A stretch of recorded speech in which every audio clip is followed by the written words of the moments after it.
emocione, ¿no? Sí, mejor espérese. Esa.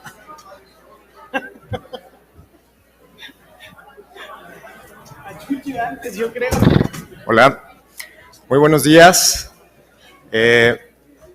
Muy buenos días, me da muchísimo gusto darles la bienvenida a esta charla, a este foro que hemos preparado en la Feria Internacional del Libro de Guadalajara y el Centro de Estudios Estratégicos para el Desarrollo, para abordar y charlar sobre una realidad muy dolorosa, muy lacerante, pero por ello también muy importante de que se dialogue, se conozca y se difunda la visión de las víctimas en torno a la violencia que se vive en nuestro país. Y en este tenor me da muchísimo gusto darles la bienvenida a quienes integran el panel. En primer término, agradezco muchísimo la presencia de Ceci Flores Armenta, fundadora y líder de las Madres Buscadoras de Sonora. Muchas gracias, Ceci, por estar aquí. También me da muchísimo gusto darle la bienvenida a don Julián Levarón.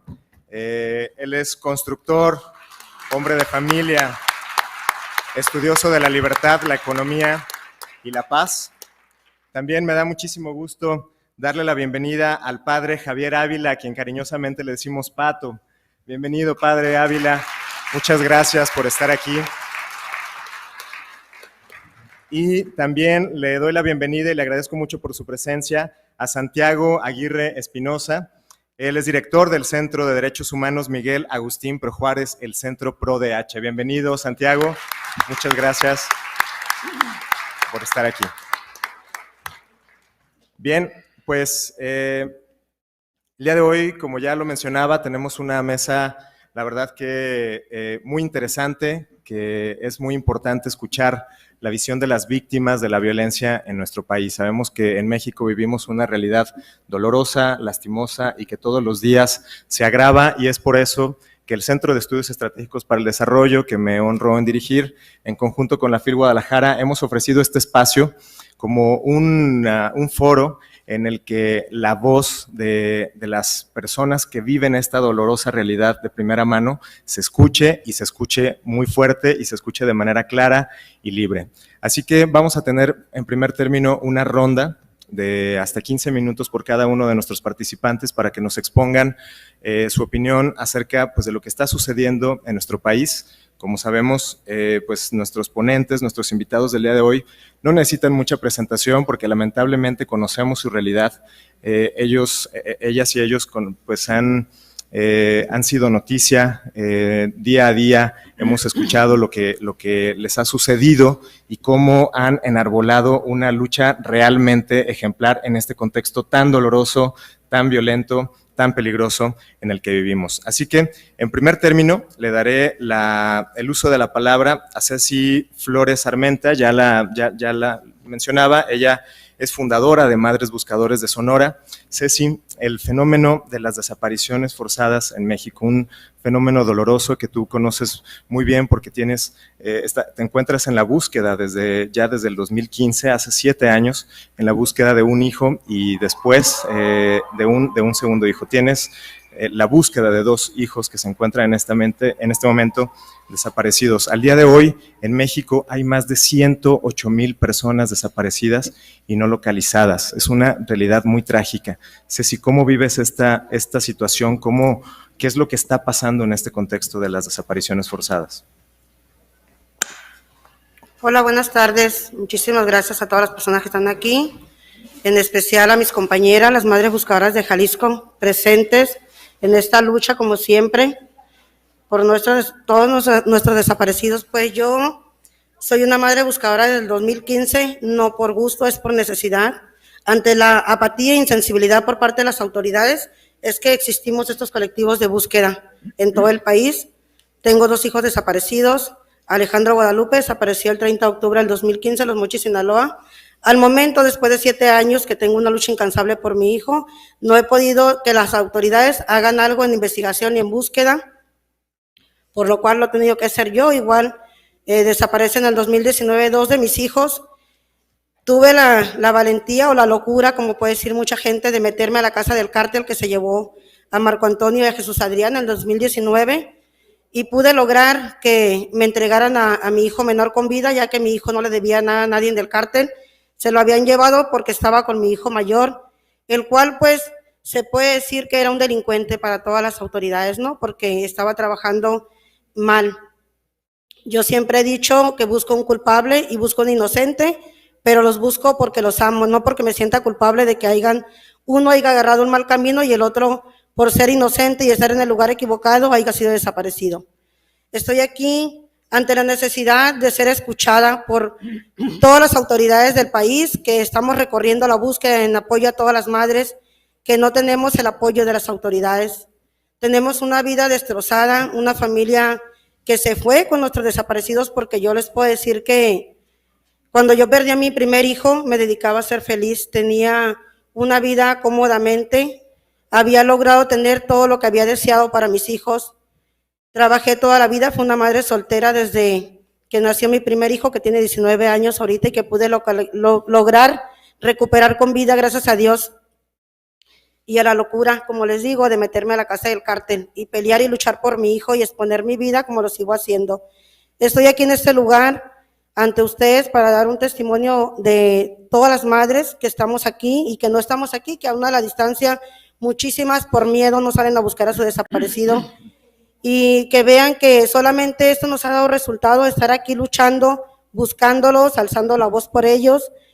No tenemos otra opción porque tenemos unos gobiernos apáticos, insensibles, burocráticos, que en igual de apoyarnos nos inhiben las búsquedas, nos las ponen piedras de tropiezo en nuestro camino, nos tratan de que somos unas locas, que todos los desaparecidos están desaparecidos por su voluntad. Dice el gobernador de Jalisco, en primer lugar, vamos a poner este gobernador de Jalisco, que estamos aquí en Jalisco, que los desaparecidos se fueron por voluntad propia, que están desaparecidos porque quieren, que las madres no los deben de buscar, que los deben de dejar ahí hasta que ellos vuelvan.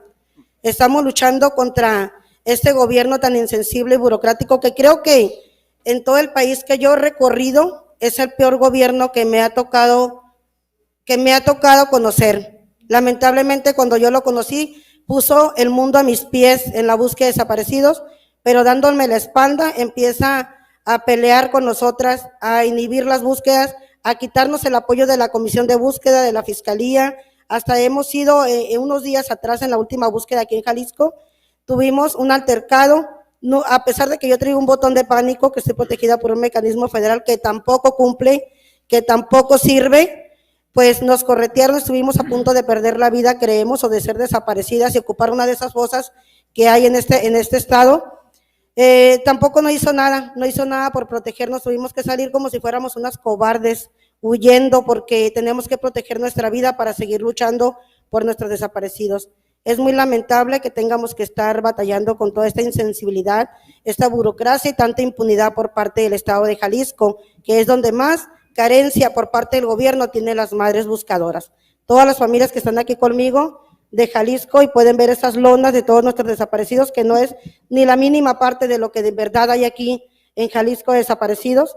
Es el primer lugar en el país en desaparición forzada, y el primer lugar, creemos, en impunidad, burocracia y apatía por parte del gobierno. Así que esperemos que el otro gobierno que venga, pues lo escojan las familias, lo escojan las personas, no sea puesto por un presidente igual de insensible y apático como el que tenemos hoy. Esta lucha viene siendo por todos los miles de desaparecidos, que no son 100,000. Creemos que por el miedo que hay a las familias, pues no reportan los desaparecidos de 100,000 desaparecidos que dicen que hay. Creo que son el triple de desapariciones, pero cuando vas a querer poner una denuncia, las mismas autoridades te empiezan a cuestionar. ¿Qué hacía tu desaparecido? ¿Por qué estaba aquí? Mejor no denuncie, porque le puede ir peor. Eso es lo que tenemos, y lo tenemos grabado a las personas que van y denuncian y que tienen la valentía de grabar la denuncia.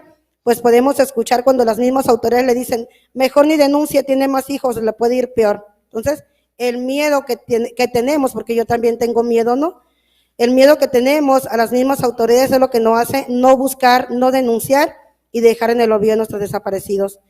Y eso para mí también es una cobardía por parte de las familias. No luchar por nuestros desaparecidos, porque a mí se me está yendo la vida en la lucha por mis hijos. Y creo que entre más me amenazan que ya no busque porque me van a matar, me dan más fuerzas.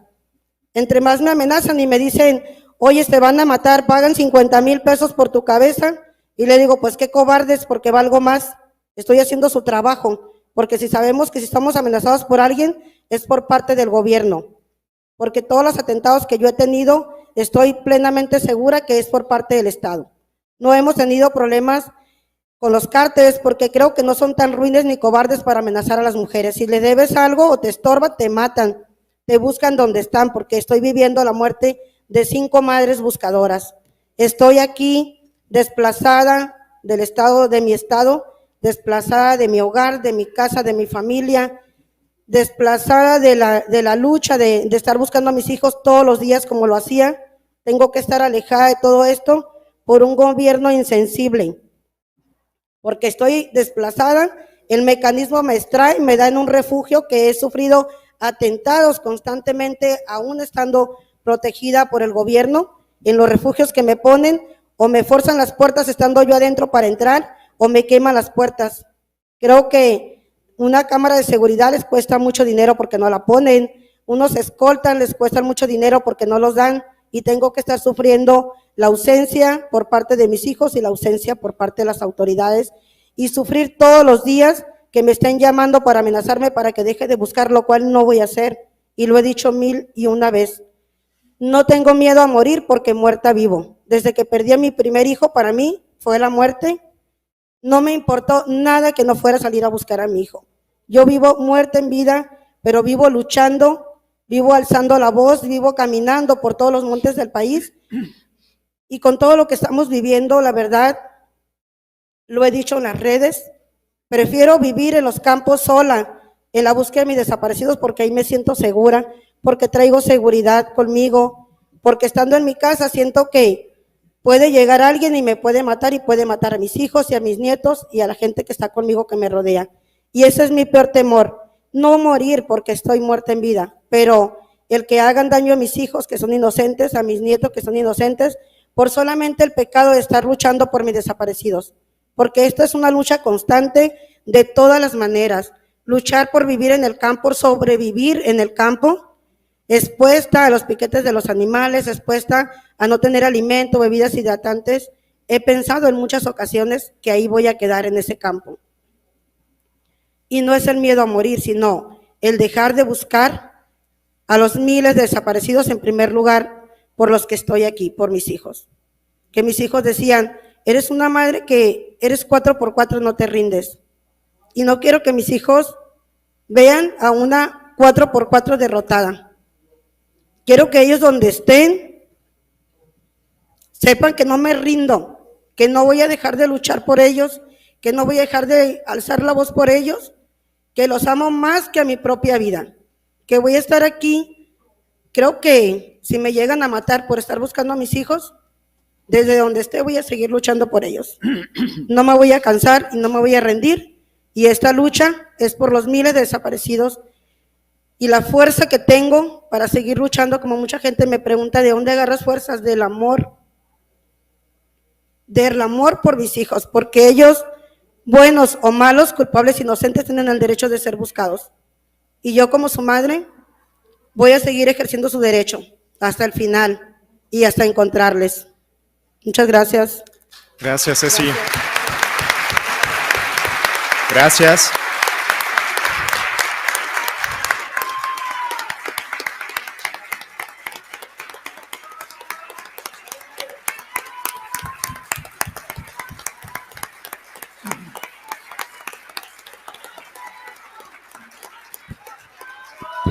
De cobardes, nada.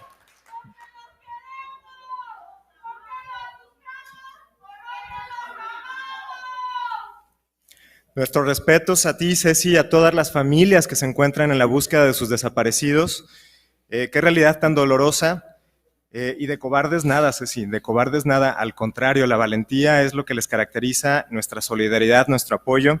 Y yo quiero, Ceci, antes de concluir con esta primera participación, quisiera pedirte que nos comentes dos cosas. Una, en la búsqueda, en toda la experiencia que has reunido en la búsqueda de Alejandro y de Marco Antonio, has encontrado muchos otros casos, muchas otras historias, muchas otras personas que se encontraban desaparecidas y cuyos restos se han encontrado gracias al trabajo que ustedes han realizado.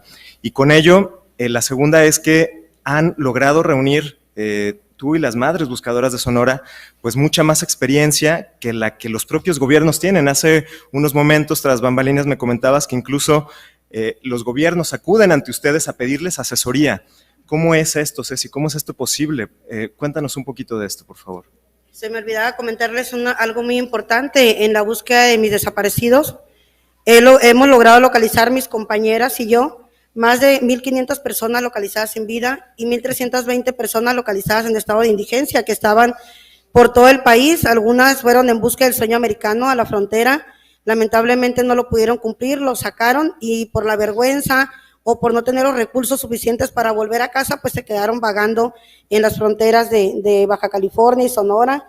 Hemos nosotros tenido que botear peso por peso para sacarlos adelante y mandarlos a su casa. Hemos tenido que pedirle, casi implorárselos a los gobiernos que nos den un boleto para esas personas, lo cual no conseguimos y tenemos que nosotras, entre nosotros, hacer alguna rifa.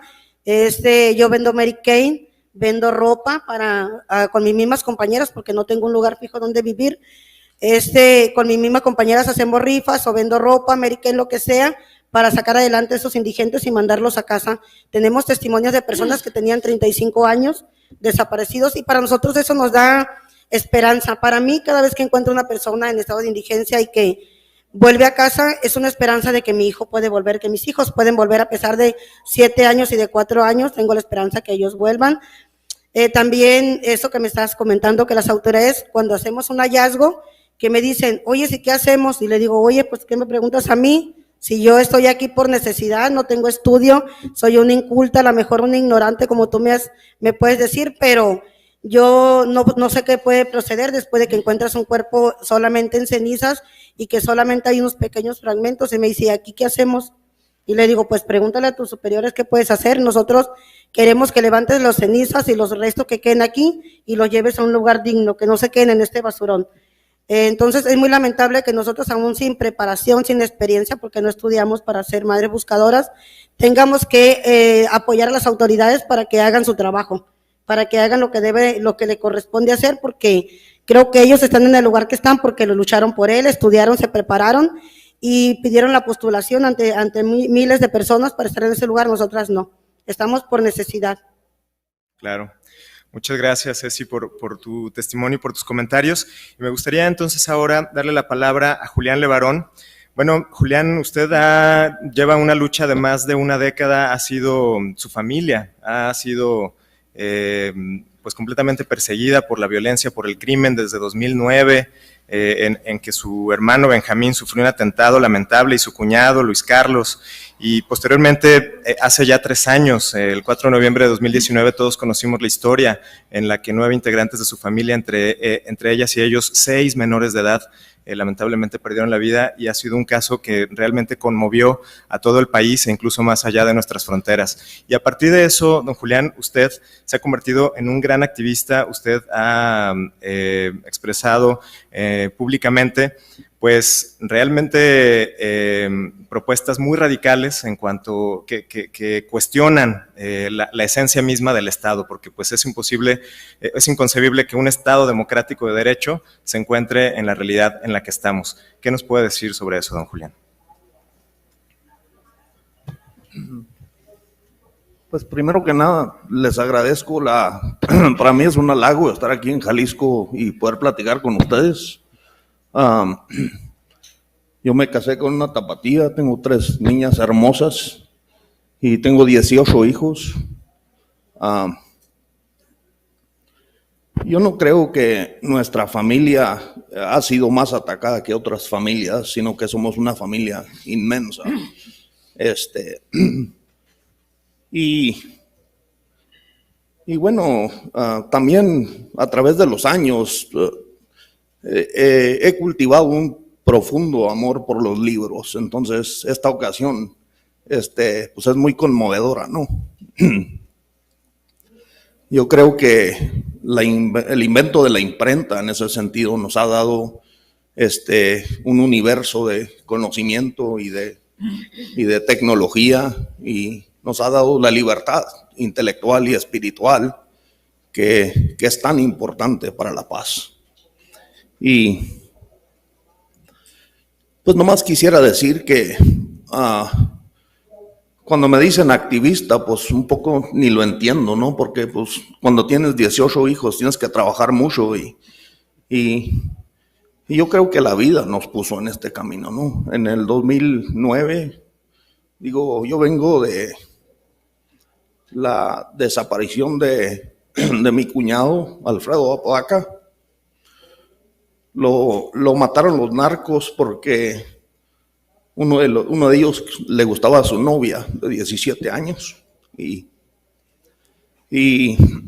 perdón, la desaparición de mi tío Raúl Rascón en 2008,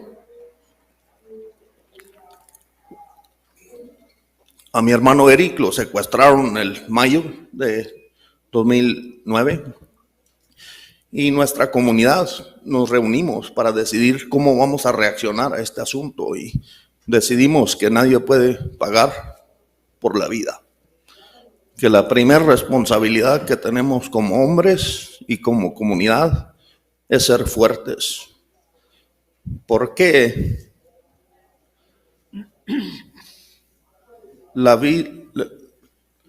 el Dios que nos dio la vida nos dio al mismo tiempo la libertad, y nosotros nos han enseñado desde chicos que es nuestra obligación individual defender lo que es nuestro, y que los gobiernos existen como una delegación de ese derecho, y cuando no están cumpliendo, la responsabilidad recae sobre nosotros. Y decidimos no pagar, y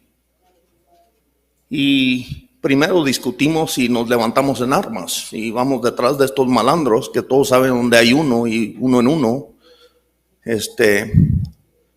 resolvemos el problema, pero decidimos que ese no podía ser el camino, porque después tienes al crimen organizado como tu enemigo y también al gobierno. Entonces decidimos mejor hacer una manifestación en el estado, en el Palacio de Gobierno. Le dijimos al gobernador: este problema es tuyo, tú tienes el monopolio en la seguridad, tú lo tienes que resolver y no nos vamos a ir de aquí, y acampamos afuera del Palacio de Gobierno. Pues la procuradora en ese entonces nos dijo que nos fuéramos, que ellos lo iban a hacer, que lo iban a rescatar, que nos garantizaban que lo iban a encontrar. Y 4 días después nos habló por teléfono Eric que ya lo habían liberado, y inmediatamente empezamos un movimiento en contra del secuestro y la extorsión en Chihuahua, que fueron miles de personas, y fue un movimiento que surgió espontáneo y muy fuerte. Y mi hermano Benjamín, pues un líder nato de 32 años, padre de 5 niños chiquitos, y el vocero de ese movimiento que en ese entonces se llamaba el SOS Chihuahua. Le dimos un ultimato al gobierno. Le dijimos: si tú no resuelves este problema, nosotros vamos a buscar alternativas. Y el 7 de julio del 2009 destruyeron su casa, trataron de violar a su esposa y se lo llevaron, lo hincaron y lo asesinaron. A él y a su cuñado, que no sabía ni qué estaba pasando, nomás llegó. Y llegaron el gobernador y senadores a prometer que íbamos a tener justicia y que todo se iba a resolver. Y nosotros, pues básicamente, les entregamos otra vez las riendas del fracaso histórico y permanente, y no hicimos nada. Entonces, para mí fue totalmente inaceptable. Yo desatendí por un tiempo a mi familia para andar por todo el país. Anduve con Javier Sicilia en todos los estados. Conocí a miles de víctimas. Y es igual, ¿no? Como lo que nos platica Cecilia, es un fracaso absoluto y total. La impunidad es del 100%. Y en noviembre estaba yo en el aeropuerto de Chihuahua, el 4 de noviembre de 2019, y me habló Kenny Miller de La Mora, una comunidad en Sonora, para decirme que su camioneta estaba ardiendo y que él pensaba que su nuera y que mi prima y sus niños habían sido secuestrados o no sabían lo que estaba pasando. Pero a nosotros nos hablaron antes de hablarle a cualquier autoridad. Y nos organizamos y le pedimos ayuda al gobierno del estado de Chihuahua y el de Sonora. Y pasaron 9 horas antes de que llegáramos y yo fui el primero que llegó a esa masacre. Encontré una niña de 8 meses en una silla de plástico que habría sobrevivido. Tenía 4 agujeros.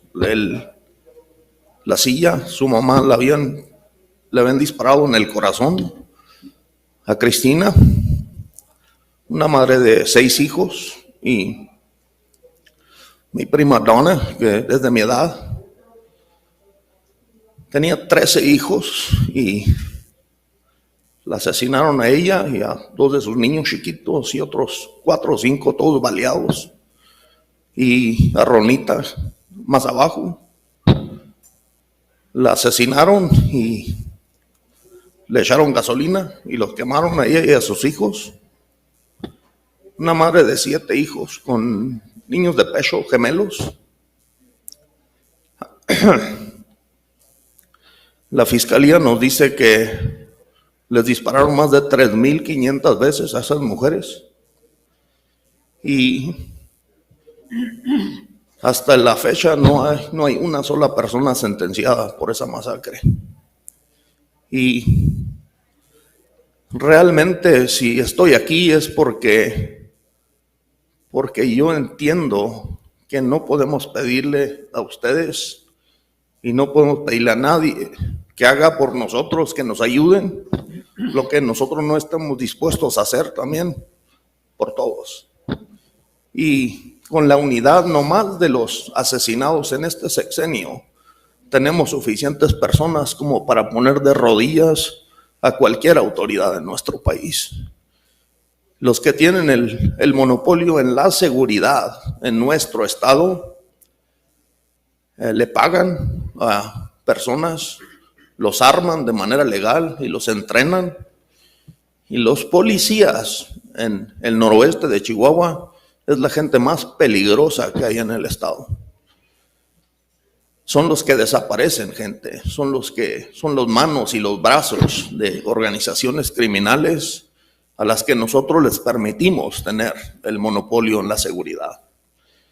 Y la verdad es que los responsables somos nosotros mismos, porque tenemos la fuerza. México es un país de la gente más noble y más buena que hay en el mundo.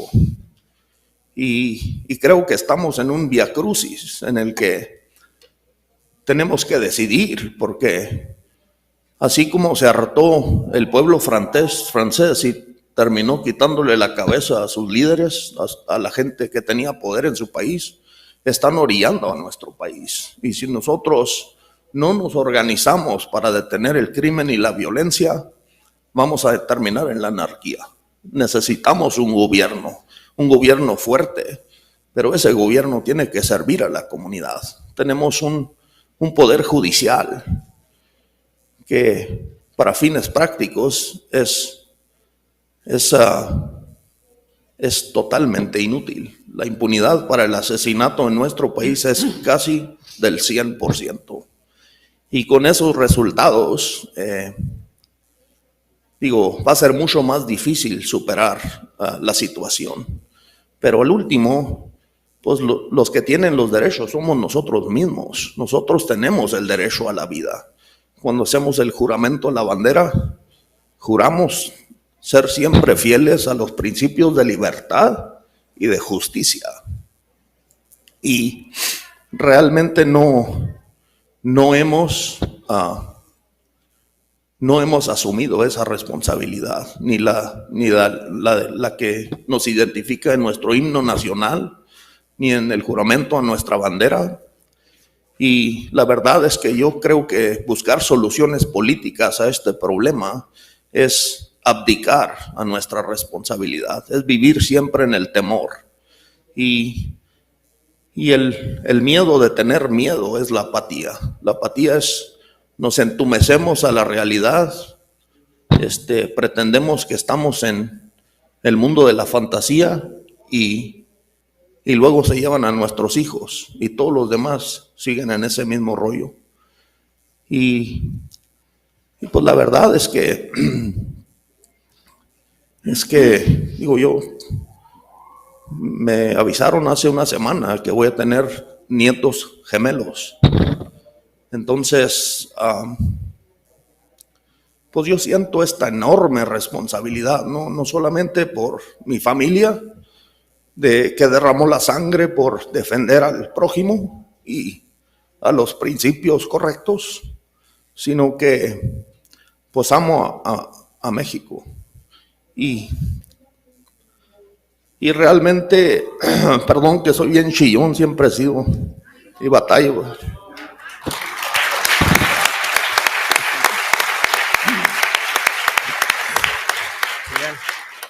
Si me permites, porque entonces cuando los índices de impunidad son tan elevados, el Estado pierde cualquier autoridad frente a su ciudadanía, es lo que nos estás diciendo. Pues yo creo realmente que el Estado es una entelequia, no es algo real, es algo que nos inventamos. Lo que llaman el contrato social y el lenguaje, hasta lo destruimos para evitar la responsabilidad que a cada quien nos pertenece. Porque el sistema actual no fue decidido ni escogido por ninguna persona viva. Nosotros hemos heredado estas cosas y son ideas bastante brutales, ¿no? Esta idea de que existe un contrato social, pero pues ¿con quién se hace ese contrato? Si de este lado nomás están las obligaciones y la obediencia y de aquel lado no hay ninguna corresponsabilidad. Y es un contrato primeramente que violenta todos los principios de un contrato, en el sentido de que se hace con personas desconocidas. La credencial del lector nos identifica con la huella, con la fotografía, con nuestro nombre y apellido y dirección y todo lo demás. Pero a la hora de usarlo para participar en contratar a nuestros empleados para que hagan el jale que les corresponde, se nos exige participar desde el anonimato. ¿Y por qué participamos desde el anonimato en las elecciones? Para poder ocultar la responsabilidad que a cada uno nos corresponde de estar defraudándonos los unos a los otros, de ser violentos los unos con los otros, de no ser honestos. Y digo, si nomás lo vemos desde esa perspectiva, el presidente de la República ganó las elecciones con 30 millones de votos, pero hay más mexicanos en Estados Unidos. Es un fraude total decir que es una mayoría de los mexicanos. Es un fraude total decir que es un contrato, porque se hace con personas que no tienen ninguna decisión. Se nos impone ese contrato. Y los que participan desde el anonimato. Yo le dije a mi primo y algunos recientemente que si fuéramos con un notario para que nos haga un contrato similar, con unas marcas en un papel sin saber quién participó, nos mandan con un psiquiatra para que nos hagan una evaluación. O sea, y usamos el nombre de contrato, donde muchos de los que participan tienen conflictos de intereses, ya viven de las instituciones, y así destruimos el idioma. Los sobornados y los que tienen conflictos de intereses participan con el mismo derecho que las personas que no las tienen. Y esto nos lleva a tener líderes que son los peores individuos que tenemos en el país. ¿Por qué? Pues porque la estructura que los lleva al poder está tan corrompida y tan podrida hasta la médula que no puede darnos estos buenos líderes. Es imposible que este proceso, es como los alquimistas de los griegos que creían que podían hacer pan de las piedras. Bueno, pues después descubres que si alguien lo logra, no es que sea una ciencia, sino que es un truco. Y este truco nos lo vienen celebrando cada 6 años para que nos vayamos con la finta de que va a llegar el Quetzalcóatl, cuando sabemos que nos van a traer otro Hernán Cortés a colonizarnos, a tratarnos como ganado, realmente.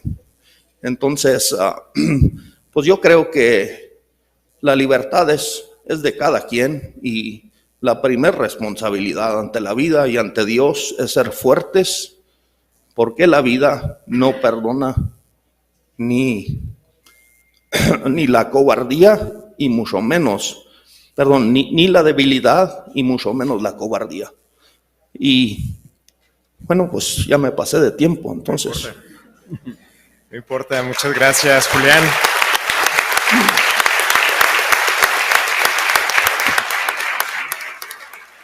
Muchas gracias, Julián.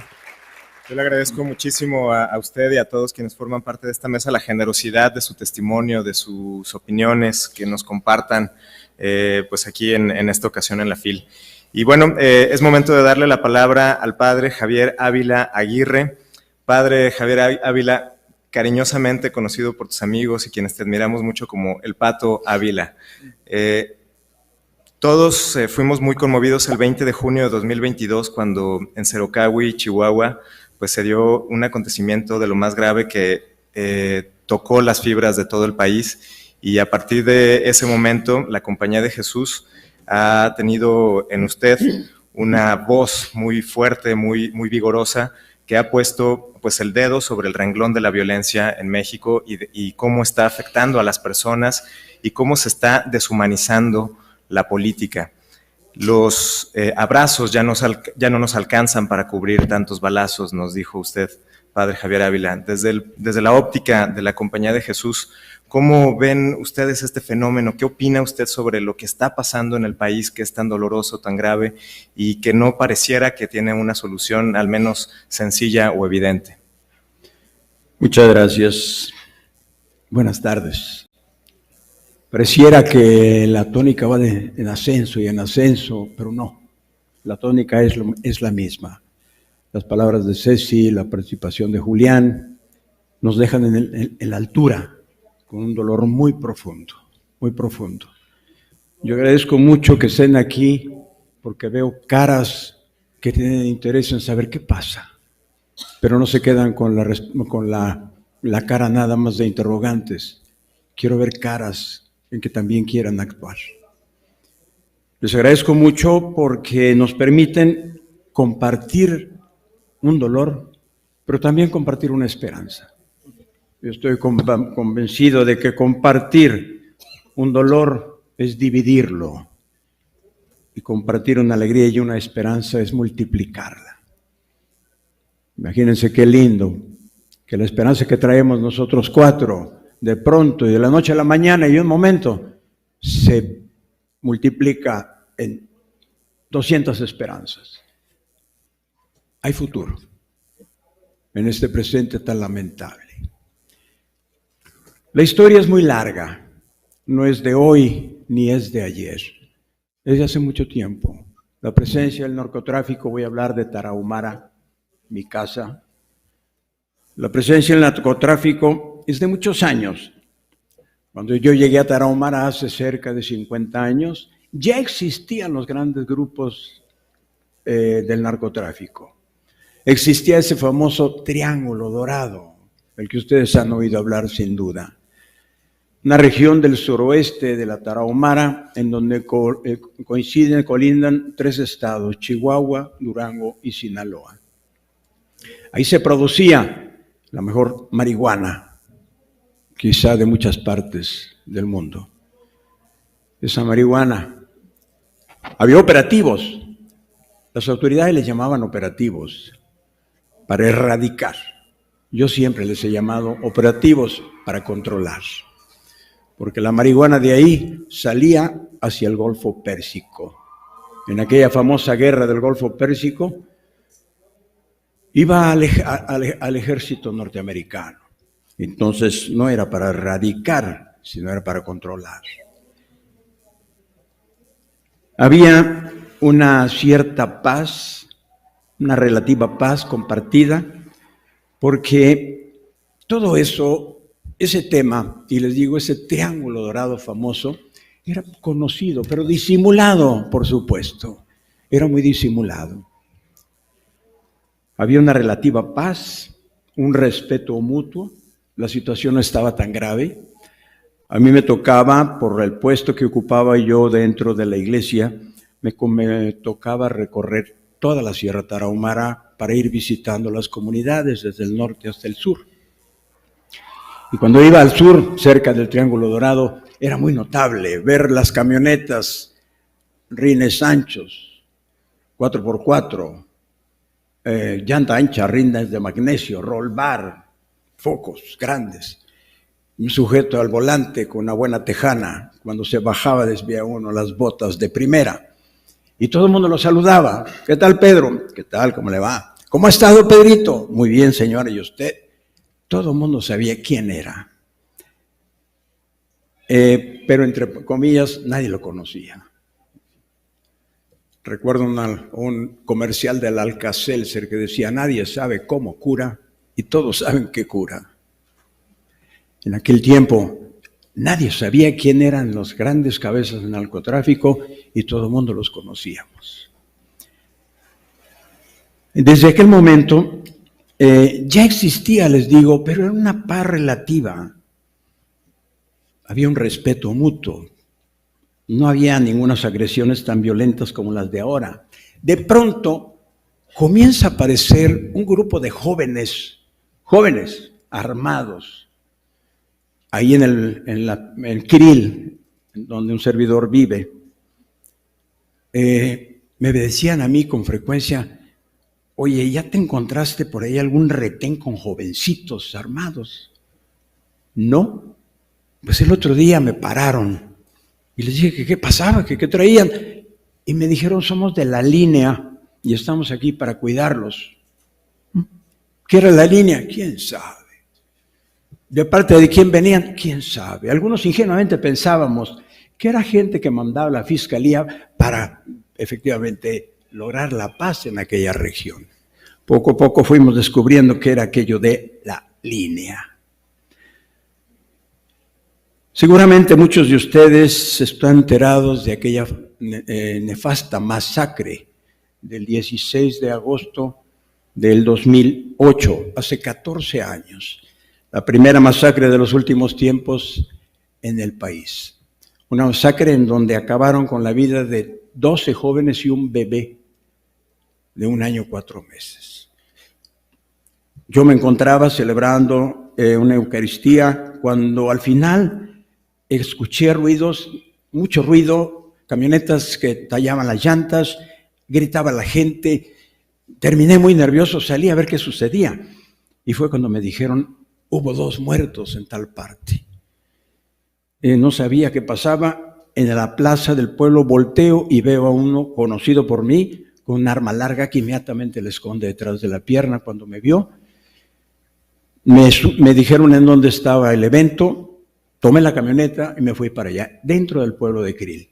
Yo desde que iba en la camioneta ya me iba peleando interiormente con las autoridades, porque dije: no me van a dejar entrar, me van a impedir el paso, pero me voy a meter a fuerzas, no me importa cómo. Por 2 razones: soy sacerdote y tengo derecho a ver de qué manera puedo auxiliar espiritualmente a los que están ahí. Segundo, soy presidente de una comisión de derechos humanos y tengo derecho también a ver qué está sucediendo ahí. Llegué al lugar, había un carro de vialidad con 2 agentes. Me vieron, se subieron al carro y se fueron. Ni una sola autoridad había. Después me enteré que un sujeto me dice: te voy a decir algo, pero confío en ti. En tal parte, antes cuando sucedieron los hechos, estaban ahí todos los elementos de la CIPOL. La CIPOL era la policía estatal, en aquel tiempo se la llamaba CIPOL. Estaban ahí, en tal lugar. Yo pasé, después de lo que oí, inmediatamente me retiré. porque oigo que uno con el celular dice, ¿qué pasó? Ya sucedió todo, después de que habían matado a los muchachos. Llegué yo, imagínense nada más, era una escena dantesca. 13 cuerpos masacrados y las familias enfrente, con ellos llorando, gritando, lamentándose. Lo primero que me encontré fue 2 madres solteras. Sus únicos hijos estaban masacrados. Las espaldas abiertas, el cerebro abierto, más encefálica en el piso, y yo cuidando la escena. No lo toques, no levantes eso, no lo muevas, para cuidar la escena. Así estuve 4 horas cuidando solo la escena, porque toda la policía, todos los elementos huyeron. Yo lo hice público eso. La fiscal, también por desgracia, era la misma a la que hizo alusión Julián. La fiscal, le hablé yo y le dije, está solo esto, está solo, no hay nadie aquí dándome la mano. No es posible, me decía, vamos para allá y vamos a recoger los cuerpos. Le dije, sobre mi cadáver te llevas estos cuerpos, no seas ingenua. Le decía, yo sé por dónde se fueron los delincuentes, sé quiénes son. Y te quieres llevar 13 cuerpos, una tarde, noche lluviosa. Aparte de los 13 cuerpos, te vas a llevar una caravana de familiares y amigos de 13 personas. No seas ingenua, ni inmadura. Más adjetivo le dije, pero no lo repito. Le dije, pero sobre mi cadáver te vas a llevar esos cuerpos. Es que necesito hacer los estudios y aquí te traes un hospital ambulante, pero de aquí no salieron los cuerpos. Recuerdo yo que llegué y bueno, por supuesto, llegué, me abrazaron, nos abrazamos y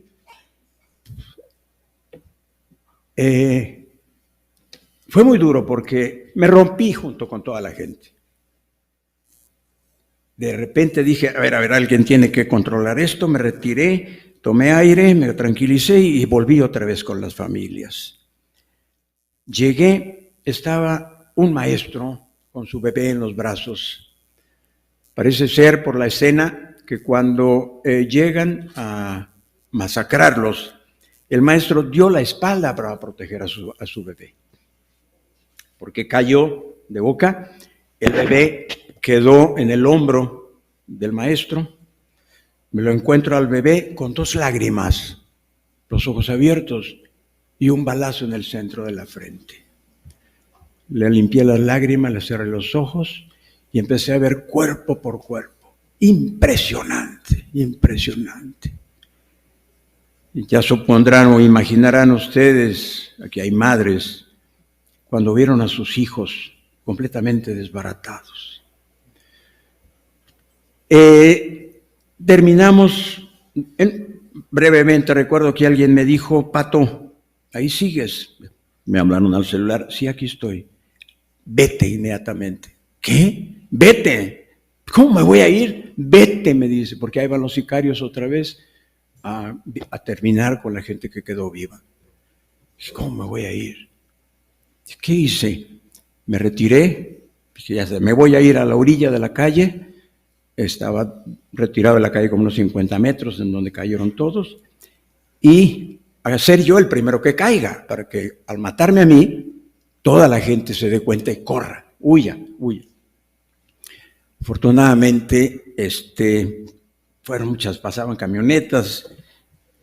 Por lo pronto me persiné 2 o 3 veces y dije, porque ahora sí ya me tocó el final. Aquellos sicarios que habían dicho que iban, eran los elementos de la policía que iban a ver qué estaba pasando después de 5 horas. Cuando recogimos el último cuerpo, lo guardamos, lo llevamos hacia la funeraria y sentí yo que venían detrás de mí unas camionetas. Volteo y estaba toda la CIPOL, las armas, chalecos, antibalas. Recuerdo que volteé y les dije, qué machitos me resultaron, qué hombrecitos, Qué vergüenza me da tenerlos a ustedes enfrente. Ojalá no hubieran esas armas colgando y se viniera uno por uno a ver de cómo nos toca. No sabía ni qué decía yo, ¿verdad? Pero se los dije. De ahí salieron muchas cosas, porque luego vinieron amenazas y persecuciones. Finalmente, llegamos nosotros al lamentable hecho de Cerocahui. De aquella masacre se dice que hay algunos detenidos, se dicen que otros ya murieron, que ya se mataron entre sí mismos, pero cada año nosotros hacemos la memoria, porque yo siempre lo digo, que los sistemas le apuestan al olvido, nosotros le apostamos a la memoria. Porque como bellamente dice Mario Benedetti, el olvido está lleno de memoria, no podemos apostarle al olvido. Cada año hacemos la memoria, hacemos una marcha en el pueblo para hacer presentes a todos los que han muerto. Llega Cerocahui, de pronto me siento yo de ser solidario con el dolor, me siento doliente. De ser solidario con las madres de desaparecidos, me siento buscador, porque se llevaron los cuerpos también de los 2 jesuitas. Fueron 4 los que mataron, entre ellos 2 jesuitas, el guía de turistas y un muchacho de 24 años. De 22, en presencia de su esposa, Bebita, casi para mí, de 16 años, 17 años. Su otro hermano huyó. Y me encuentro con eso, yo digo, qué barbaridad. Yo he tomado plazas, he tomado calles, he tomado puentes, he sido solidario con las familias de desaparecidos, he participado en marchas y de repente de solidario me pasé a ser víctima. Eso se redobló más mi decisión de luchar y buscar hasta que muera. Puede ser mañana, puede ser más adelante, pero no puedo. Me decía la gente, ya cálmate, has hablado demasiado. Les digo yo, me voy a calmar cuando me muera. Si yo me callo, las piedras gritarían. Hay una realidad tan lacerante, tan molesta, tan tremendamente inhumana, que no la puede uno callar. Dentro de todo esto sale un problema que se ha mencionado también. Es una palabrita lamentable, impunidad. Hay un ropaje de impunidad que abarca todo el país, no solamente el estado de Chihuahua, aunque sea el más grande de la República. La impunidad cobija todo el país, arropa todo el país.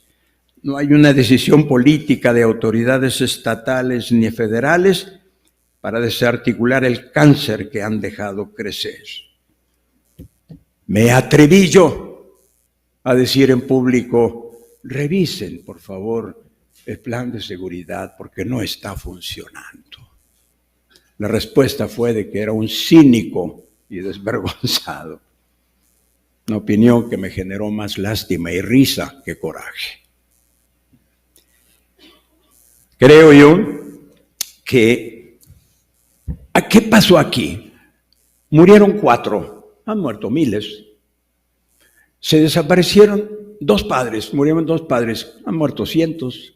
¿Qué pasó? ¿Por qué surgió esa nota tan internacional? Pues porque los 2 que murieron son miembros de una organización internacionalmente conocida que es la Compañía de Jesús. Nos treparon al candelero y de ahí no nos vamos a bajar. No nos vamos a bajar.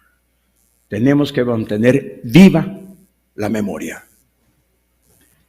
Pero no podemos decir, bueno, vamos a bajarle tantito. No.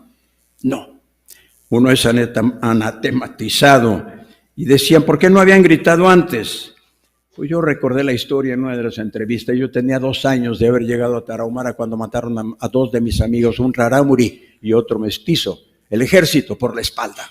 Y grité y se marcha, sí se protesta. Es la primera vez que yo salí a la calle allá en Chihuahua. Hice un plantón hasta que el secretario general de gobierno me dijo, padre, cálmese, contra el ejército no se puede hacer nada y lo van a matar. He conseguido que no se ha podido hacer nada contra el ejército y ahora a ver cómo nos va. Y lo segundo, no me han matado. Y mientras yo esté vivo, voy a seguir trabajando. La convivencia está fracturada. La convivencia entre nosotros está fracturada. Hay tristeza. Son 5 meses que llevamos de la muerte de estos jesuitas. Hay tristeza, hay dolor, hay sorpresa, hay miedo, hay indignación. Indignación, mucha indignación. Hay impotencia. Porque la convivencia está fracturada. No podemos permitir que esto siga callado. Si no se ataca la violencia, que es un efecto, menos se van a atacar las causas. Hay una preocupación seria, muy seria. ¿Vale la pena seguir exigiendo? Próximamente voy a tener una reunión con el fiscal general del estado de Chihuahua y le voy a preguntar, ¿vale la pena seguir exigiendo? Si me dice no, qué bueno, porque voy a seguir exigiendo. Si me dice sí, voy a seguir exigiendo.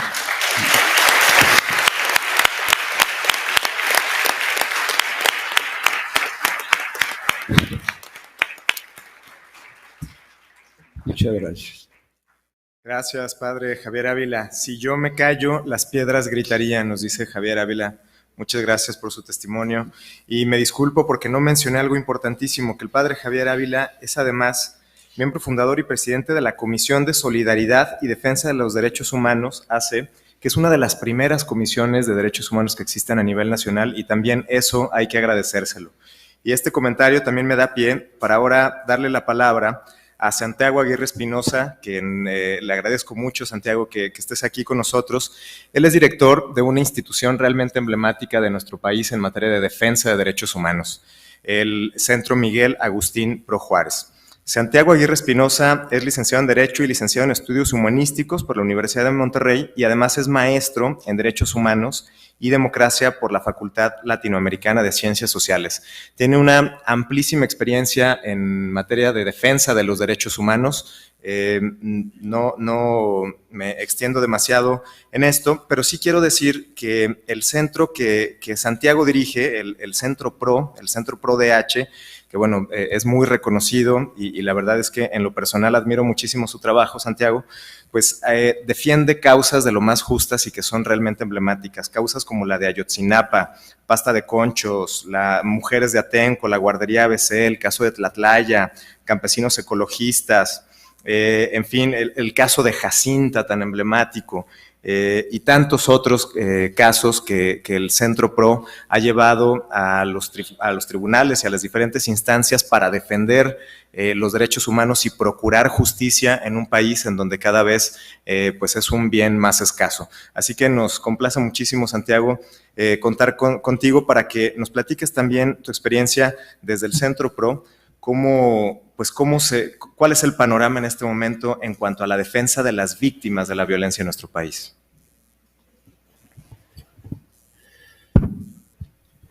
Bueno, muy buenas tardes a todos y a todas. Muchas gracias, Omar, por la generosa presentación.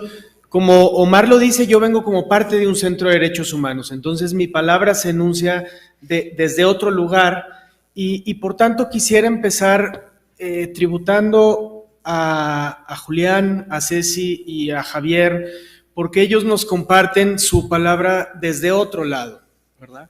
Desde el lado de quienes directamente han perdido a sus seres queridos, y esa es la palabra que nos hace falta escuchar en México.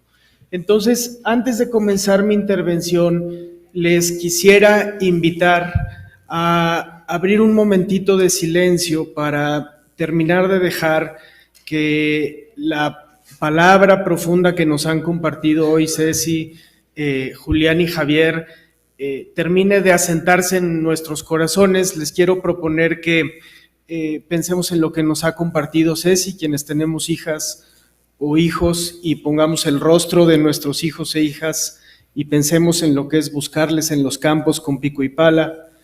Quisiera pedirles que pensemos en nuestros cuñados, en nuestros hermanos, en nuestras sobrinas pequeñas y pensemos lo que ha sido para Julián esta lucha de más de una década. Y quisiera pedirles que pensemos en nuestros amigos y en vivir de un momento para otro que a dos amigos nuestros nos los arrebaten, como Javier perdió al padre Gallo y al padre Joaquín en este verano, y que pongamos ahí los rostros de nuestros seres queridos por un momento.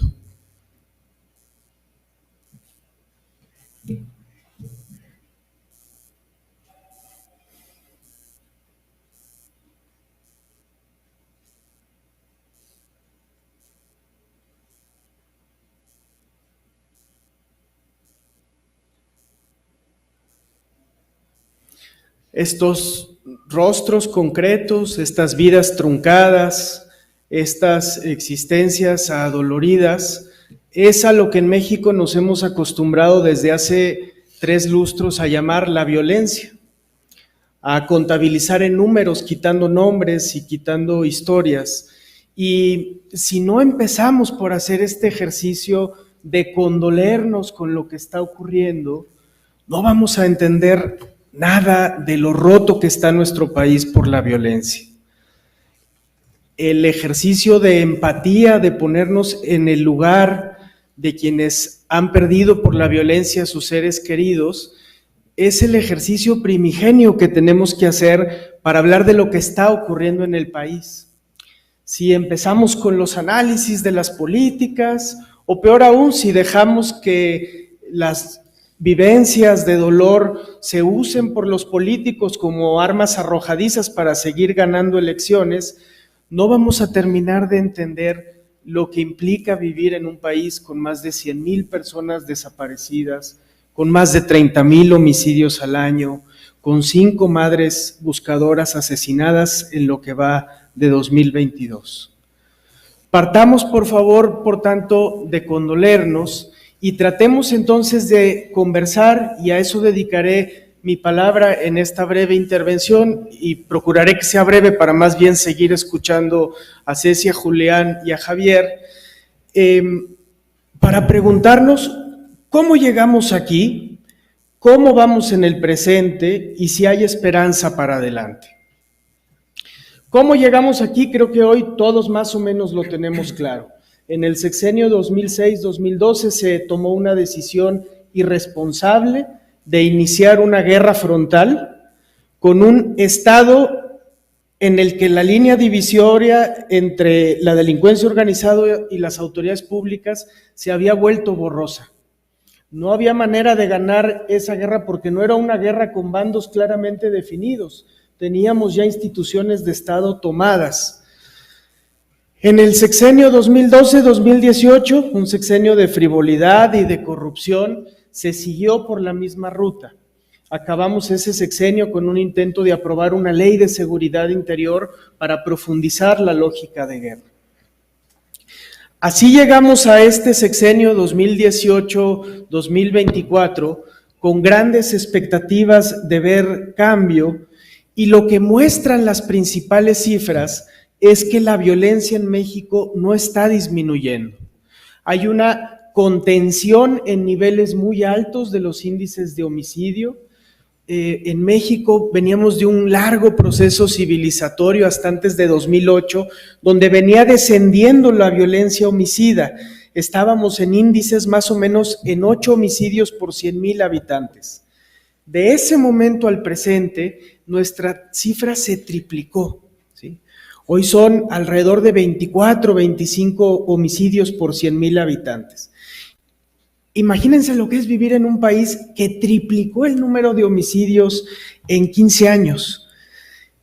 En el presente nos hemos estacionado ahí y estamos normalizando esa realidad, como si no fuera el principal problema público del que tendríamos que estar hablando. Así hemos llegado hasta aquí, y si nos preguntamos cómo vamos en el presente, tenemos que decir con toda honradez que no vamos bien. Y no vamos bien porque en los 2 temas principales que había que generar cambio, se está imponiendo la inercia. Por un lado, en la revisión de la política de seguridad, en vez de revisar el modelo militarizado de seguridad, se está profundizando esa inercia en el presente. Y no es que se extrañe la política de mano dura. Cuando Javier dijo en aquella homilía tan emblemática, los abrazos ya no alcanzan para cubrir los balazos, no estaba pidiendo volver a la mano dura del sexenio 2006. Lo que estaba exigiendo Javier con toda razón era una política decidida con inteligencia, que alcance a contener la violencia y no el despliegue muy uniforme y carente de estrategia que implica el despliegue militar que hemos tenido. Y el segundo tema en el que tenía que haber cambio y no lo estamos teniendo es en el combate a la impunidad. En vez de emprender un profundo cambio en la manera en que se investigan los delitos para ir revirtiendo ese 100% de impunidad del que nos hablaba Julián, hemos tenido más de lo mismo, entregando la Fiscalía General de la República a un liderazgo que anhela el pasado autoritario y que no está impulsando ningún cambio ni ninguna modernización en el presente. Pero además, en ese contexto de profunda decepción por la política de seguridad y de justicia, hoy tenemos la agravante de que para apuntalar un proyecto político se nos dice que vamos bien, se nos dice que vamos mejor. Y ese discurso lo que está generando es desmovilizar el sentido de urgencia que se venía construyendo en México en los últimos años, en el sentido de que había que hablar de este tema y que este tema era el central para el país y que había que escuchar a las víctimas y que había que cambiar la violencia que teníamos en el país. Y mientras eso ocurre a nivel federal, si uno voltea a ver a los estados o a los municipios, porque este es un problema de todos, no solo del gobierno federal, uno se encuentra más o menos lo mismo. Gobernadores y gobernadoras que prefieren pelear con sus fiscales porque ya no los pueden controlar antes que impulsar los cambios que necesitamos para reducir la violencia y la impunidad. Gobernadores que también piden al ejército y soluciones de salidas fáciles sin generar políticas públicas basadas en evidencia para reducir la violencia. Y entonces este tema, que tendría que ser central, se nos vuelve un arma arrojadiza que usan los partidos para señalar en un concurso siniestro quién tiene más muertos, quién tiene menos muertos, quién lo hace peor, dependiendo de quién está en el poder. Y en medio sigue quedando una sociedad muchas veces inerme entre la violencia, el crimen organizado y la violencia de Estado, en regiones como algunas de las que se han expuesto, donde la línea que divide al Estado de la criminalidad organizada ya no es una línea distinguible. No vamos bien, no vamos bien, y hay que decirlo con toda claridad, para que los discursos triunfalistas de los políticos no nos quiten el sentido de urgencia de poner en el centro este problema, estas realidades y sobre todo estos rostros de quienes están experimentando la violencia. Ahora, concluyo con la última pregunta que había enunciado al comienzo. ¿Hay esperanza frente a esta realidad? Esta mañana con ustedes en este auditorio lleno, agradeciéndoles mucho la atención, les queremos decir que sí. Les queremos decir que sí hay esperanza y que la esperanza hoy está del lado de los esfuerzos que hacen personas como Ceci, como las otras mamás que hoy nos acompañan, nuestro saludo y respeto, que han tomado en sus propias manos la decisión de ir a buscar a sus seres queridos. En personas como Julián, con más de una década luchando contra la violencia, intentando reconstruir tejido comunitario, ahí donde solo tienen la posibilidad de organizarse ellos. Con líderes religiosos como Javier, que cada vez nos muestran que la vida que debe defender la fe es la de tantos jóvenes asesinados impunemente en el país. De eso tendrían que estar hablando los pastores. Y la esperanza está también, lo quiero subrayar, en ustedes, tantos y tantas jóvenes que están hoy en este auditorio y que están creciendo en este México hiperviolento y que no quieren que esa sea la realidad para siempre para ustedes. En ustedes las mujeres jóvenes que están saliendo a la calle a decir que debe acabar la violencia contra las mujeres en el país. En ustedes que pudiendo hoy estar en otra mesa, eligieron venir acá para escuchar la palabra de Julián, de Ceci y de Javier. Si algo no teníamos en 2006, 2008, cuando empezó esta crisis de violencia, era una masa crítica de personas que estudiaran desde otros referentes las políticas de seguridad y justicia para hacer propuestas. Hoy las tenemos y quizá ustedes van a ser mañana parte de esos esfuerzos.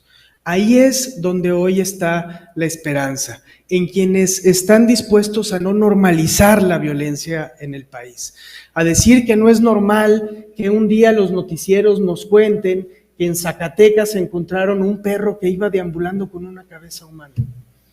¿Qué país es eso? Eso no es lo que queremos para México. Y por eso, gracias por estar aquí. Por eso, gracias por querer enterarse. No son realidades agradables, no tenemos un país hoy agradable, pero el hecho de que estemos hoy congregados, dándole un espacio digno a la palabra del dolor, es en sí mismo un signo de esperanza que la FIL facilita al haber organizado este encuentro. Y quiero precisamente concluir tratando de establecer un vínculo entre esto y lo que pasa allá afuera. El mundo de los libros, de la cultura, de las artes. ¿Qué tiene que ver este México de la violencia atroz con lo que está ocurriendo en otras partes de esta Feria Internacional del Libro? Me conmovió mucho escuchar que también Julián nos invitaba a hacer ese ejercicio al inicio de su intervención. Yo creo que los que estamos aquí pensamos que tiene que ver todo, que es un solo y un mismo país. El roto por las violencias y el dolor, y aquel, el que encuentra en la cultura una inspiración para la vida. Y para entenderlo mejor quisiera acabar citando a Cristina Rivera Garza, una de nuestras grandes escritoras, estará en la FIL seguramente en los siguientes días, que en un libro fundamental para entender este México de hoy, titulado Dolerse, en alguna línea dice Cristina: el que imagina, la que imagina, siempre podrá imaginar que esto, la violencia, la deshumanización, cualquier cosa que esto sea, puede ser distinto. Y ahí reside el poder crítico de las palabras, de los libros, de la cultura y del arte. La generación de ustedes, los chicos y chicas jóvenes que nos acompañan, tiene el desafío de imaginar otro país. Un país donde no desaparezcan personas, sino donde desaparezca la indiferencia, la falta de empatía y la violencia. Muchas gracias por estar aquí esta mañana y gracias, Julián.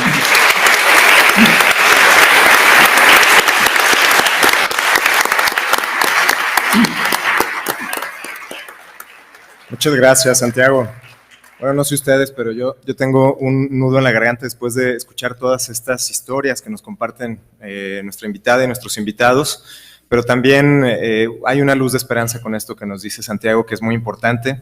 Y aunque sí, estamos normalizando la violencia y parece que ya todos los días escuchamos noticias y escuchamos más y más números que se incrementan, pero es importante saber que hay esperanza y que hay cosas que hacer. Y sobre eso yo quisiera dedicar la siguiente y última ronda, nos quedan todavía unos minutos en esta mesa, porque quisiera poner sobre la mesa los siguientes, al menos 3 puntos que yo identifico que hay, digamos, como hilos conductores en las presentaciones, en lo que nos comparten. Primero, la impunidad, pues es total, ¿no? Hay una gran impunidad que permea en todas las direcciones en nuestro país y eso pues es una característica de nuestros tiempos en México. Segundo, lo que nos decía Javier Ávila, todos sabemos quiénes son, y a la vez todos saben dónde están, excepto las autoridades. Pareciera que la impunidad está alimentada precisamente de esa actitud inexplicable pero real. Y por último, otro elemento importantísimo es que también lo que nos decías, Javier, las víctimas se convierten en enemigos políticos actualmente, lo cual también es increíble y bueno, no se le encuentra una explicación. Entonces, tomando como base esto, yo quisiera soltar, digamos, sobre la mesa y quien guste que nos comparta su opinión, ¿qué sigue? ¿Qué podemos esperar? ¿Cuáles son las perspectivas para el próximo año, estamos por concluir 2022, para lo que resta del sexenio, para el siguiente sexenio. ¿Qué podemos hacer? La juventud, ¿qué puede hacer? En fin, ¿qué es lo que sigue para nosotros los ciudadanos que estamos interesados en cambiar esta realidad tan dolorosa en México? Con su permiso, yo creo que es muy importante mantener firme la esperanza. Después de la masacre de Krill del 2008 que les mencionaba, y muchas veces lo dije, he tenido que esconder mi esperanza para que no me la roben. Llevo muchos años luchando porque todavía tengo esperanza. Creo que es lamentable. Hay todo nos da el sistema, todo, para que perdamos la esperanza. ¿Cuántas veces a mí me dijeron, y a las madres de aquellos muchachos masacrados, ya olvídense? A lo mejor a los que perpetraron los homicidios ya los mataron, se mataron entre ellos mismos. Nunca nosotros nos vamos a olvidar, les digo. Recientemente, por ejemplo, un hecho lamentable. Lo dice, bueno, ¿y con esto hay esperanza? Sí hay esperanza. La semana pasada, en Chihuahua, quien investiga, quien estudia, quien señala, quien demuestra dónde está el error y dónde está el delito y dónde está el crimen, es perseguido y es metido a la cárcel. Saben ustedes que el exfiscal general de Chihuahua, encargado de casos de corrupción, fue detenido, acusado de haber torturado. Y otras acusaciones que más que graves son irrisorias, ridículas, corrientes. Denigran a quien hace la acusación, no me importa quién la haga, la denigran. Hay un sistema fallido, muy equivocado en la Procuración de Justicia. Esa reciente detención del exfiscal, de veras, Francisco González Arredondo,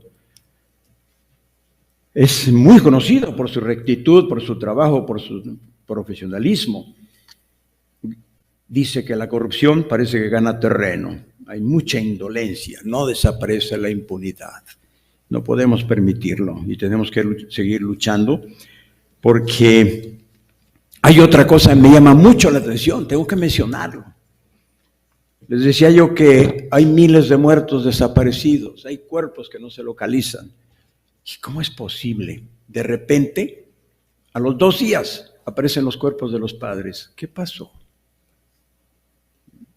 Yo casi estoy seguro, como les decía al principio, como fueron 2 miembros de una institución mundialmente conocida, la Compañía de Jesús, en algunos niveles de gobierno, no señalo, ni el federal ni estatal, en algunos niveles de gobierno debieron haber dicho, oye, nos metiste en una bronca tremenda, mundial, regresando los cuerpos por lo pronto, ¿no?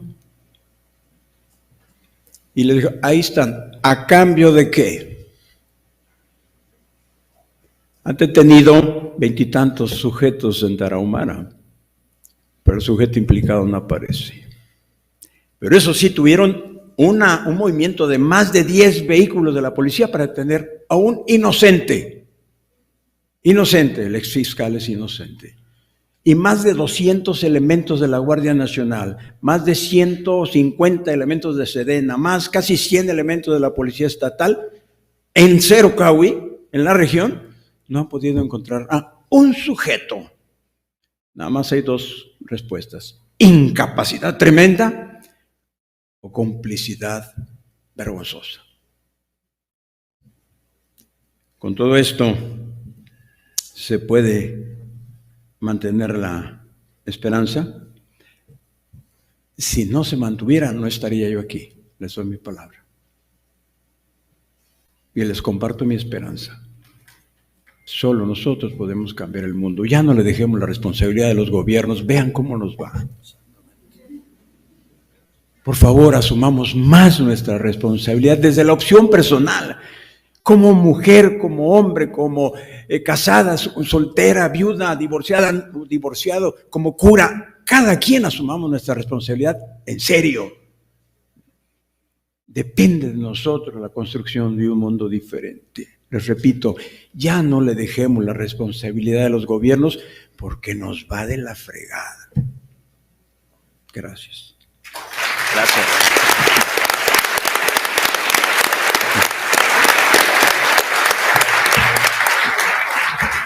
Julián, me gustaría escuchar tu opinión sobre esta pregunta que dejamos aquí en la mesa. Híjole, ¿para dónde ir? Pues yo en lo personal,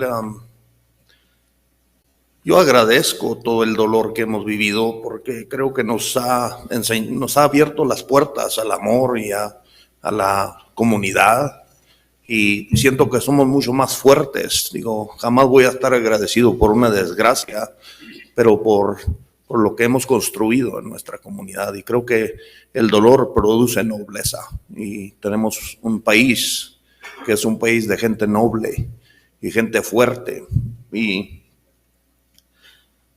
realmente creo que se puede ir en cualquier dirección, y por eso los ciudadanos tenemos que tomar cartas en el asunto, porque digo, yo nomás reflejo un poco sobre la Primera Guerra Mundial, en donde tienes a líderes sonámbulos que llevan a millones de personas a matarse entre ellos y no saben ni qué es lo que están haciendo.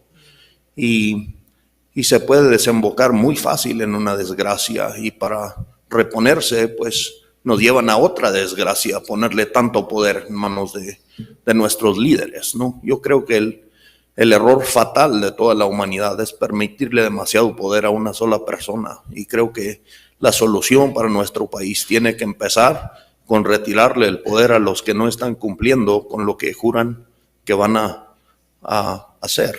Y bueno, yo creo que nos deja en una desigualdad total ante la ley, los mismos legisladores y el Poder Judicial. Yo creo que de los errores históricos peores en la historia de la humanidad es el monopolio en la justicia, porque la justicia no se puede entender si no es el conocimiento de la comunidad de lo que es justo. Y en México un linchamiento representa más justicia para los mexicanos que lo que hemos visto de nuestras instituciones en 2 siglos, porque no tenemos acceso a reparación del daño, no tenemos acceso a eso, y realmente pues todo esto que vemos afuera es un reflejo de la cobardía y de lo que no hemos hecho nosotros, cada quien, y también de lo que podemos hacer. Entonces, por ese lado, yo creo que lo que me da esperanza de que México va a ser no solamente la luz de Latinoamérica, pero también probablemente del mundo, porque hay un dato que es matón, que dice que somos el país más corrupto del mundo. El número 4, Rusia es el más corrupto del mundo, porque alguien pagó un soborno y nos bajaron 4 lugares.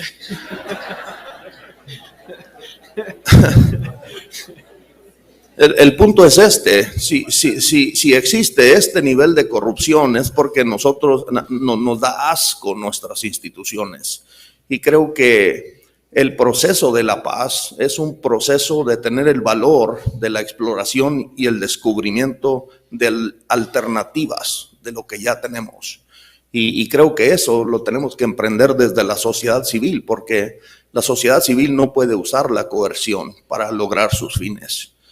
Si ustedes están aquí porque están aquí por su propia voluntad. Nosotros estamos aquí por nuestra propia voluntad. Y todo el proceso hacia la luz y hacia la paz y hacia la civilización es con el respeto del albedrío de cada persona, hasta donde se pueda, ¿no? Ese respeto. Y creo que somos un gran país. Tenemos, aquí estamos viendo que de toda esta tragedia, de toda esta barbarie, yo veo cada día más gente que empieza a tener valor.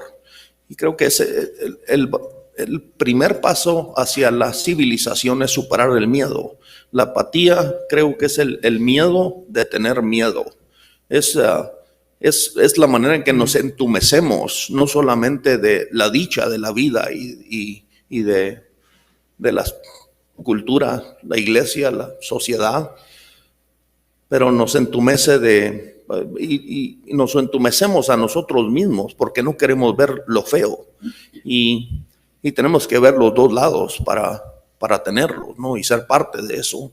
No sé si me estoy explicando correctamente, batallo un poco, pero bueno, yo quisiera nomás terminar con decir que necesitamos empezar a ver lo brutal que es nuestro lenguaje y cómo es que se contradice, ¿no? Hablando de la igualdad ante la ley, cuando nuestros legisladores quieren un código de legislación que se aplica a ellos y a su clase, y uno totalmente distinto que se aplica a todos los demás, de tal manera que ellos pueden hacer lo que nadie de nosotros podemos hacer y venirnos con el cuento que en este proceso electoral, donde todos participan anónimamente, los que no tenemos derecho de hacer lo que ellos hacen, les dimos el poder de hacer lo que ni uno de nosotros tenemos el derecho de hacer. Vivimos en estas contradicciones a la luz del día y son brutales. Por decir, hablar de un contrato social es la violación de todo lo que es un contrato, esta majadería que llaman el contrato social. Y decir que nos representan, la verdad es que es un insulto decir que los representantes nos representan. Y bueno, cuando hablan de propiedad de la nación, ¿no? Híjole, pues nosotros no decidimos lo que vamos a hacer con una gota de petróleo. Digo, la propiedad se supone es lo que cada quien decide qué hacer con él. Y cuando nos impiden a 140 millones de mexicanos tener injerencia en lo que se va a hacer con un recurso y venirnos con el cuento que es de nosotros, pues eso es una cachetada, ¿no? Y así hemos permitido que un grupo cada vez más pequeño se adueñe de nuestros espacios y no tiene ninguna solución, no la pueden tener porque toda la estructura está tan podrida que tienen que violentar la Constitución y tienen que inclinarse cada vez más con el ejército para lograr sus fines, porque la lealtad y el respeto no la tienen de absolutamente nadie, porque no la pueden tener. No son capaces de traernos la paz, porque la paz se tiene que construir con millones de personas. El Mesías no va a venir. Esto se tiene que, ¿cómo se dice? Retroceder con la voluntad de millones de personas en cada lugar. Digo, en Galeana, de donde soy yo, tenemos 2 años sin policía municipal porque estaban torturando a la gente y nosotros nos hicimos del valor de ir con el alcalde, que es mi primo, y decirle: si tú tienes a uno de esos policías armados en nuestra calle por un día más, vamos por ti y no vamos a quedar sin presidente también. Y la verdad es que nos ha ido mucho mejor y todo este dolor nos ha hecho más fuertes y te das cuenta que al buscar el perímetro del miedo, que el miedo siempre es una mentira, porque nunca existe en tiempo real. El miedo es siempre de algo que puede pasar, pero nunca estás viviendo en el momento actual y ni resolviendo problemas actuales si estás en esa incertidumbre, lo que puede o no puede nunca pasar. Y buscar los datos te da mucho más poder o te da el único poder para cambiar la situación. Y creo que ya me excedí del tiempo, hay millones de cosas que podemos decir, ¿no? Claro, no, pero tenemos tiempo, sin problema. Pues, quisiera decir una cosa más. Por favor. Yo creo realmente que el poder de la civilización, lo que civiliza y logra la paz, es el amor. Es el amor. Y el amor lo que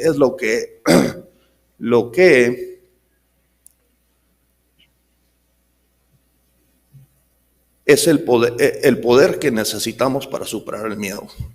Y creo que esa nobleza, ya no hay familias en México que no han sido tocados por la violencia. Todos nosotros tenemos un conocido o un familiar que ha sido violentado y tenemos que creer que somos individualmente responsables de cada una de esas atrocidades, porque no hay una solución que no venga de la participación de millones de nosotros. Digo, los sicarios y estos malandros que hacen tanto daño, muchos de ellos también son personas que han sido agredidas en su vida y por esa agresión también somos responsables, y tenemos que asumir la responsabilidad de ver una injusticia y atenderla y pensar que se nos va a atender cuando no estamos dispuestos a hacer por los demás lo que pedimos o exigimos o añoramos que los demás hagan por nosotros es absolutamente inmoral y aparte es imposible. Muchas gracias, Julián. Muchas gracias.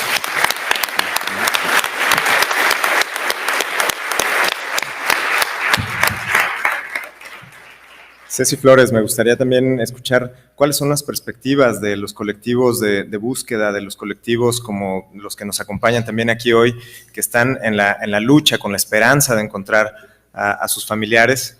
¿Qué sigue? ¿Cuáles son las perspectivas que ustedes ven a futuro? Pues creo que si hubiera, como estaba comentando mi compañero, amor, empatía, sensibilidad, solidaridad, no estuviera tanta carencia, ¿no?, por parte de las autoridades que deberían de hacer lo que estamos haciendo nosotras, porque creo que si el gobernador de Jalisco, vamos a hablar que estamos en Jalisco, fuera sensible a la situación, como ha dicho en algunas ocasiones, que apoya a las madres buscadoras, que es sensible y empático, fuera de verdad, lo hiciera de verdad, pues no estuvieran aquí las compañeras luchando por su desaparecido, por nuestros desaparecidos. Creo que el amor mueve todo, como dice él, el amor, yo siempre he dicho que mi amor por mis hijos es más grande que el miedo, que el amor arropa todo, que el amor no tiene una piedra de tropiezo en el camino, porque con amor lo hacemos todo. Todo esto se ha hecho por amor, por empatía, por sensibilidad, para nuestra lucha, para nuestra causa. Creo que si tuviéramos autoridades empáticas y sensibles, que tuvieran amor por la sociedad, amor por las personas, y más que nada, pues que pensaran un momento, no necesito estar en los zapatos de las madres buscadoras para sentir sensibilidad por la causa. Creo que esto fuera muy diferente. Esto tendría pues pudiéramos avanzar más, se puede decir, ¿no? Porque su apatía y sensibilidad es las piedras en nuestro camino, lo que no nos ha dejado avanzar en la lucha por nuestros desaparecidos, y creo que con esas piezas tan fundamentales que hubiera, ese rompecabezas ya se hubiera formado. Amor, empatía y sensibilidad nos falta a muchísimas personas, porque todos podremos decir, somos sensibles a la causa, pero nada más de la boca para afuera. Pero creo que si fuera así de verdad, pues en las búsquedas de desaparecidos no hubiera solamente 10 madres, cuando hay miles de desaparecidos aquí en el estado, y cuando hay búsqueda de desaparecidos solamente son 20, 30 madres. ¿Y dónde está el amor de las otras madres por su desaparecido?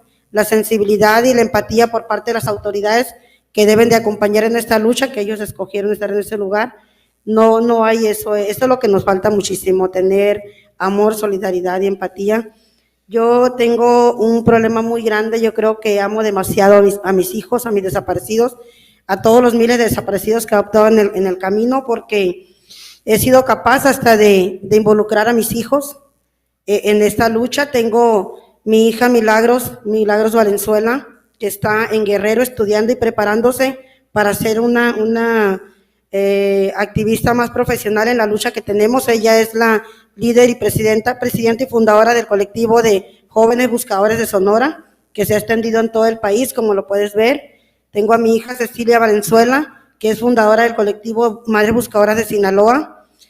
Y ahora, últimamente, después de la muerte de una compañera, mi secretaria, mi mano derecha y más que mi amiga, mi hermana, Liliana López, que acaba de fallecer hace un mes, que todavía no nos podemos reponer de esa pérdida de ella, que tenía como prioridad hacer una asociación civil para los hijos de los desaparecidos, alguien en quien nadie piensa.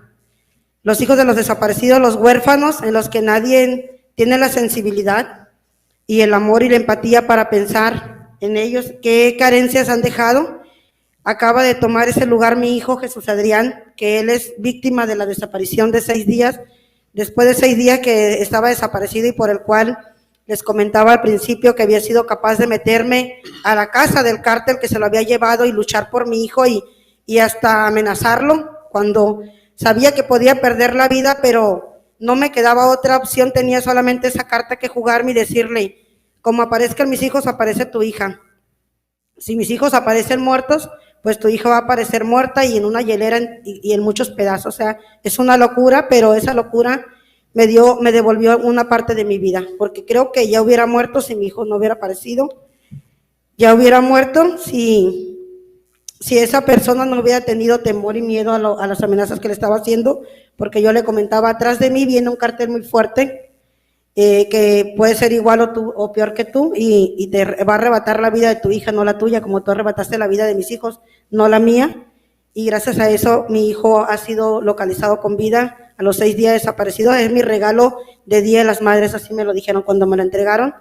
Y él, en honor a su hermano Marco Antonio, que mi hijo ayudaba a indigentes y a niños de la comunidad donde mi hijo vivía, una comunidad de Ceris. Mi hijo les hacía fiesta a los hijos de los Ceris, Navidad y Día del Niño, porque es una comunidad muy pobre y muchas carencias.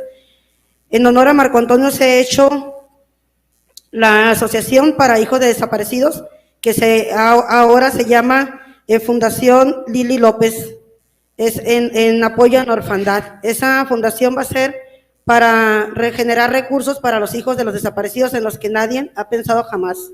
Nadie nunca se ha pensado qué dejó un desaparecido, qué quedó atrás de un desaparecido, una madre muerta en vida, pero hijos que van a sufrir esa carencia del padre, que ya no va a haber feliz Navidad, ya no va a haber Día del Niño, porque la mamá que se quedó a su cargo, o la abuela que se quedó a su cargo, porque hay niños que no tienen mamá ni papá, que el cártel se encargó de dejarlos huérfanos totalmente, y que las abuelas, como yo, o buscamos a nuestros desaparecidos, o cuidamos a nuestros nietos. Yo escogí buscar a mis desaparecidos, y mis nueras cuidan a sus hijos. Y pues esto se ha hecho a base de amor, de empatía y solidaridad. Todos estos colectivos que encabezan mis hijas y mi hijo ahora son hechos por amor a nuestro desaparecido, a no tener el amor de las autoridades, ni la empatía, ni la solidaridad, ni la sensibilidad para hacerlo, ya que todo lo que hemos luchado y todo lo que hemos enfrentado, yo he sido casi muerta en las manos del cártel. Me han encañonado 12 hombres con armas largas, han golpeado a mis compañeros, los han tirado al suelo, los han pisoteado, y a mí, pues tírate al suelo porque es la orden que vengamos por ti. No, pues yo voy a seguir de pie, y si me vas a matar, mátame de pie, porque si tu orden es matarme, si me tiro al suelo me vas a matar, y si estoy de pie, pues mínimo vas a ver una madre inocente, que vas a matar a una persona inocente que solamente está aquí por amor a su desaparecido, porque bueno, malo, culpable, inocente, mi hijo es mi hijo, y voy a seguir luchando por él. Y si me vas a matar, pues vas a saber que algún día tu mamá va a estar en mi lugar, porque con la vida que llevas, lo más seguro es que una persona igual que tú tenga una orden de quitarle la vida por buscar a su hijo. Así que esa persona, en el lugar que estaba, tuvo sensibilidad por mí. Yo miré a esa persona a los ojos, le hablé a los ojos y le dije, si me vas a matar a una madre inocente, y la posibilidad de que alguien te busque. Porque el día que faltes, tu mamá te va a buscar, y a lo mejor me llama a mí para que la ayude. Así que vas a matar la posibilidad de que un día vuelvas a casa. Esa persona se me quedó mirando, se le lloraron los ojos y me dijo, váyase y no vuelva nunca, porque aquí la orden está de que usted ya no esté aquí. Entonces, esa persona tuvo sensibilidad y empatía por lo que yo estaba haciendo, y eso es lo que me ayudó a que yo todavía esté con vida y que siga luchando por mis desaparecidos, que siga luchando por mis hijos, por mis nietos y por las miles de madres que están aquí conmigo, que me apoyan todos los días, por estas madres que sufren igual que yo la ausencia, pero que no las abrazó el miedo, que el amor fue más grande que el miedo, y que eso nos ha hecho seguir en este lugar. Esto es por todos nuestros desaparecidos. ¿Por qué los buscamos? ¿Por qué los buscamos? Porque necesitamos que esa silla que está vacía en casa vuelva a ser ocupada. Porque buenos o malos, culpables, inocentes, nuestros hijos tienen el derecho de volver, y nosotros tenemos el derecho de volver a despedirnos, darles el último beso, abrazo, que les debemos y que no sabíamos que nunca lo íbamos a poder realizar. Y por eso estamos luchando aquí. Y es una lucha incansable. Marco, Alex, son unos hombres muy amados por su madre, y voy a luchar por ellos hasta el fin de mi vida, y en unión con las miles de madres que están conmigo en esta lucha, aún a la distancia. Por amor a ellos, Los amamos y los vamos a buscar hasta encontrarles. Hasta encontrarles. Gracias.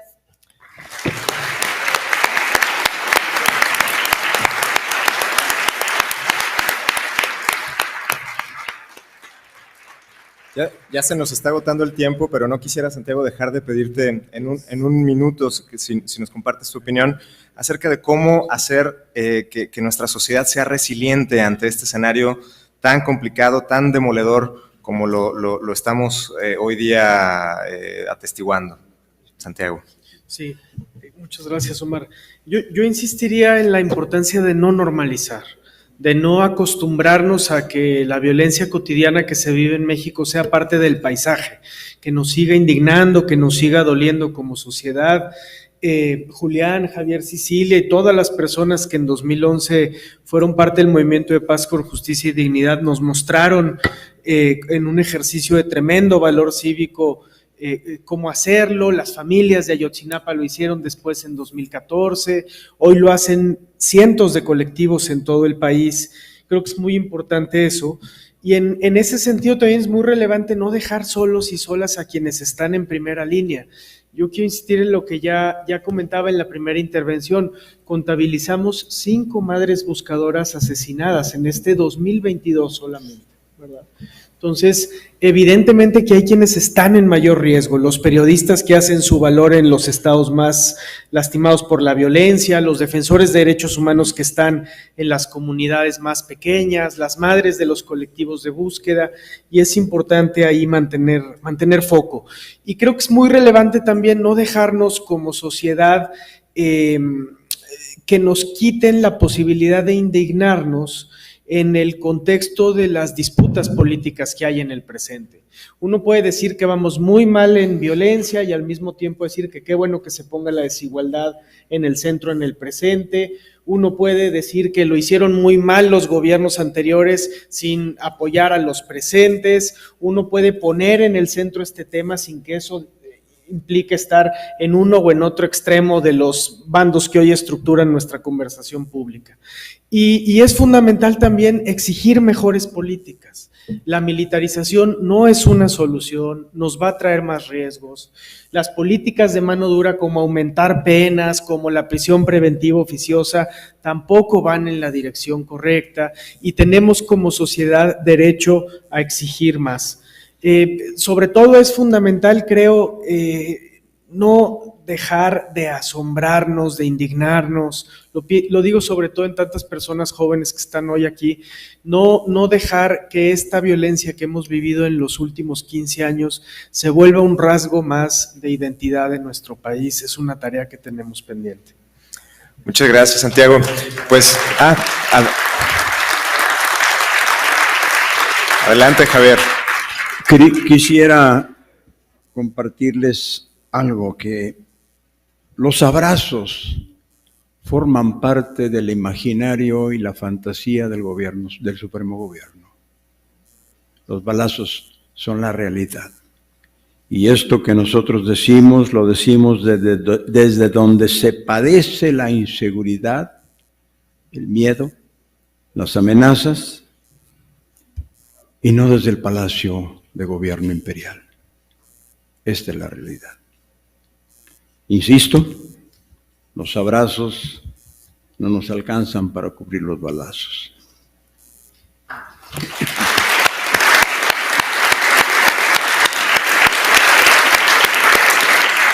Muchas gracias, pues se nos ha agotado el tiempo, pero yo no quisiera concluir sin de verdad agradecerles a nuestros panelistas.